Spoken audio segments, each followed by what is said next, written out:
महायुतीच्या कर्जमाफीच्या खोट्या आश्वासनावरून संतापाची लाट, मंत्र्यांवर फसवणुकीचा गुन्हा दाखल करण्याची मागणी नेवासा पोलीस अधिकारी यांना दिले निवेदन। महायुती सरकारने विधानसभा निवडणुकीदरम्यान शेतकऱ्यांना दिलेली कर्जमाफीची ग्वाही अद्याप पूर्ण केली नसल्यामुळे नेवासा तालुक्यातील शेतकऱ्यांमध्ये तीव्र नाराजी पसरली आहे।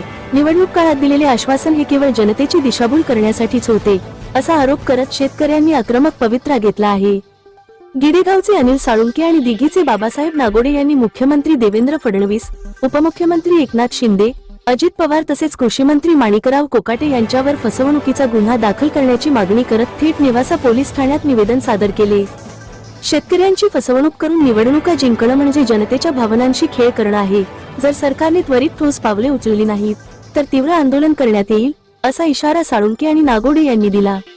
या प्रकरणामुळे तालुक्यातील शेतकरी संघटनांमध्ये खळबळ उडाली असून सरकारच्या विरोधात आवाज चढवण्याची तयारी सुरू आहे। शेतकऱ्यांच्या मागण्या पूर्ण न झाल्यास हे आंदोलन राज्यभर पेट घेईल, असे संकेतही शेतकरी प्रतिनिधींनी दिले आहेत। महायुती सरकारच्या आश्वासनांची विश्वासार्हता आता प्रश्नाच्या भोवऱ्यात सापडली असून या गंभीर आरोपांवर राज्य सरकार काय भूमिका घेते याकडे सर्वांचे लक्ष लागले आहे। राज्यातील आणि देशातील बातम्या पाहण्यासाठी आजच आमच्या महाराष्ट्र न्यूज प्रिन्स या YouTube चॅनलला सबस्क्राइब करा आणि मिळवा नवनवीन अपडेट।